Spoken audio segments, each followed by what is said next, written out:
But I felt like at times when I was on this track and field, I would start to outrun and get off the field slowly but surely and achieve more things beyond the field, right? I would get off the field and keep running and keep running and keep running and keep running and keep running and achieve crazy things.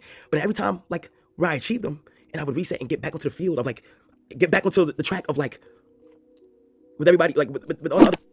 Insanity, the inability to think and behave in ways that are considered to be normal and rational. Why is it so common that we see popular entertainers, rappers, and streamers becoming crazy whenever they blow up? Is there some higher power group causing this? Is this for attention? Or is there some deeper physiological reasoning on why this happens? Well, let's get into it. First, we gotta understand motivation. And here's the thing on motivation.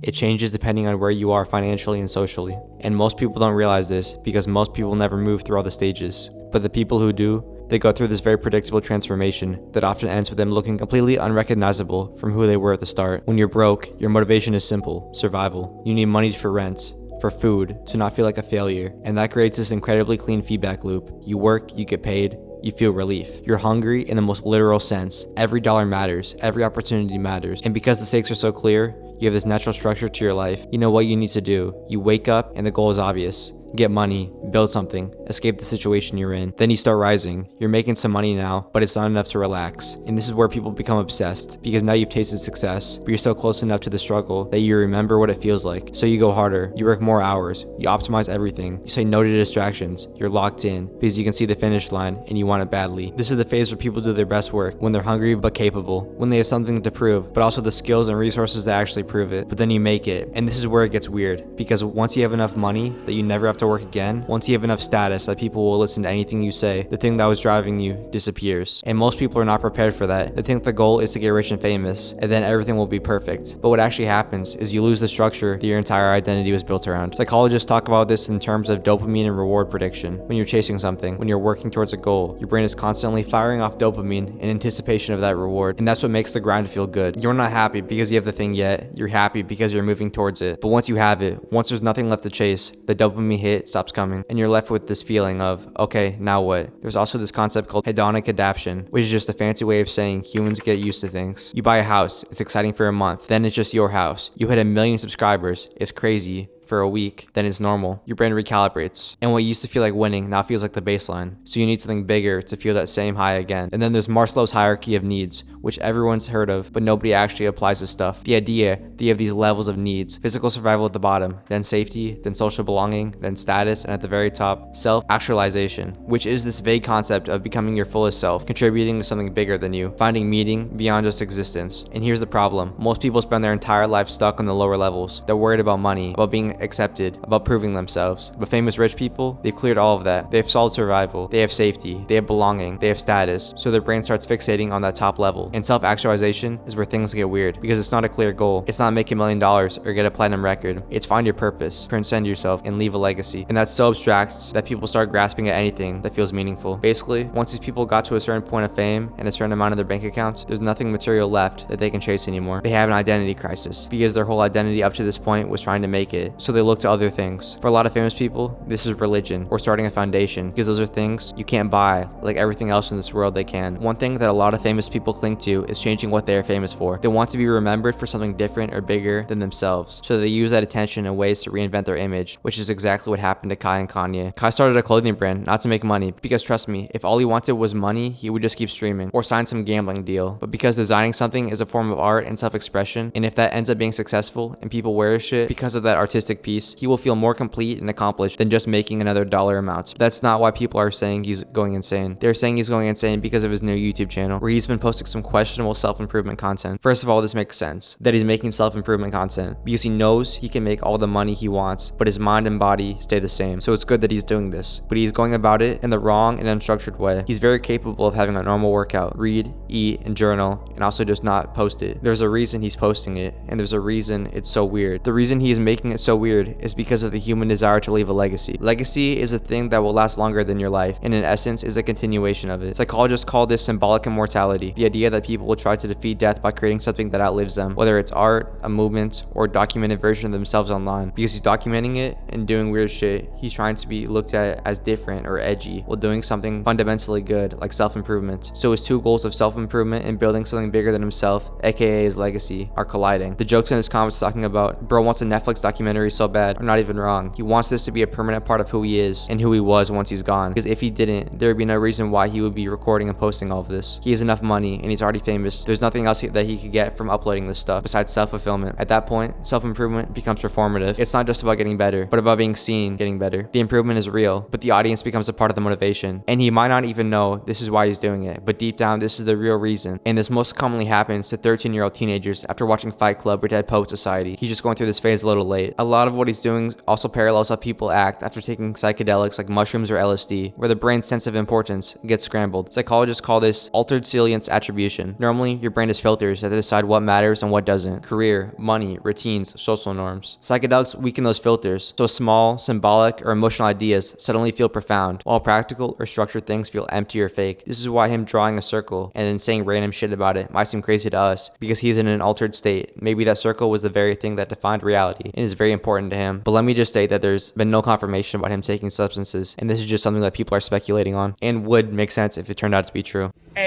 I'm not going to say what race, what people, doctor, and what hospital, and what media went to. We know I can't say that.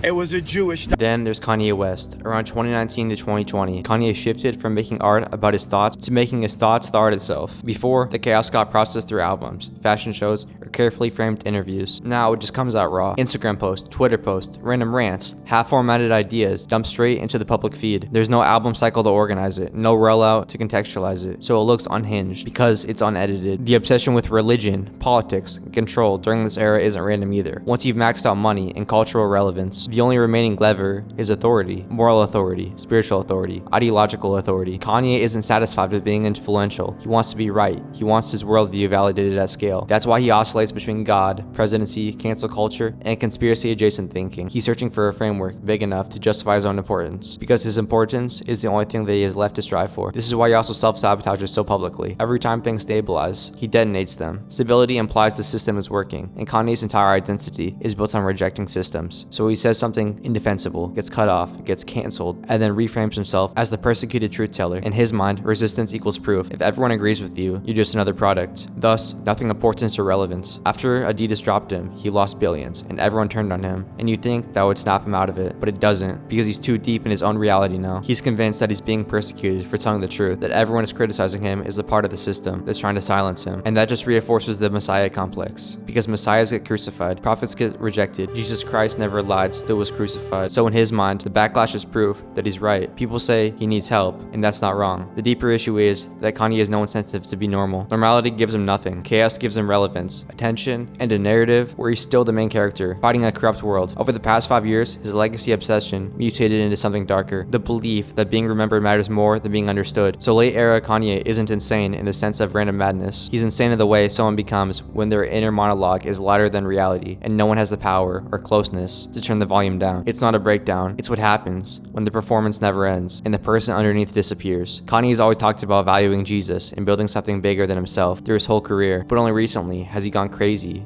because he needs to build something bigger. And what's crazy is that a lot of his thoughts are not even crazy. Most of them are well researched and have meaning, but he just phrases them in ways that are crazy because he knows that will get attention. He could have all these crazy thoughts by himself, but if he didn't share them, he wouldn't feel like these thoughts had any meaning. Just like how if Kai didn't share his transformation process. Okay, but let's switch it up and let's talk about someone that went through the same process, but instead of going insane, they built something bigger than themselves that will leave a legacy and switch their whole image with the attention they already had. Speed. When you used to think of ISO Speed, you would think of a few things: yelling, barking, and being obnoxious. And you still might think of those things. But over the past year, Speed has done so many things to change his image. He's traveled to almost all of South America, Asia, and Europe, and is currently going through most of Africa. He's not doing this to troll, but he's doing this to show up different cultures and view everything the world has to offer and streaming it to his fans so that they can see the world in its abundance. He's destroyed so many Western media propagandic thoughts, like that China was miserable and that their people were brainwashed, and that countries in Africa were so poor that they couldn't afford houses or water, and they were living in dirt huts. He's also cleaned up his brand in other ways by just overall being more generous and giving back to the people. He did the same thing as Kai and Kanye, but instead of trying to grasp at things to build something important, he is building his legacy through something that actually matters, and that requires a high level of intelligence that both Kanye and Kai claim to have. Psychologists differentiate between an ego-driven legacy and a pro-social legacy. An ego legacy is about being remembered as someone like Kanye or Kai and what they are doing. Pro-social legacy is about leaving behind experiences, knowledge, or opportunities that improve other people's lives, like Speed is doing, which is why his approach feels real and not manic. And instead of trying to prove depth, he's creating value for other people by expanding their worldview. He didn't abandon his identity or dramatize the transformation. He integrated it. He took the attention he already had and redirected it outward rather than inward. That's why his evolution doesn't read as instability or insanity. It reads as growth. He's not trying to convince people that what he's doing matters, like Kanye or Kai. What he's doing actually matters. And the intelligence is an understanding that legacy isn't something you announce, it's something other people feel. So when people say famous people go insane, what they're really reacting to is not madness, it's misaligned meaning. It's what happens when someone removes every external constraint from their life, money, criticism, limits, and then has no internal structure strong enough to replace it. The human brain needs something to chase. If it's not survival, it becomes purpose. If it's not purpose, it becomes legacy. And if legacy isn't grounded in reality, it turns inward and starts eating the person alive. Kai and Kanye aren't crazy because they're dumb. They're not crazy because they're evil. They're crazy because they're stuck with trying to prove that their thoughts, their growth, and their existence matter in public. They mistake being seen for being meaningful. Speed didn't escape his trap because he's more talented or more moral. He escaped it because he pointed the meaning outward. He didn't ask, how do I want to be remembered? He asked, what can I show people that they wouldn't otherwise see with the attention I already have? That's the difference between insanity and growth. Insanity is when the search for meaning collapses into self-obsession. Growth is when that same search turns into contribution. Fame doesn't break people. Money doesn't break people. What breaks people is reaching the top and realizing the ladder was the only thing holding them together.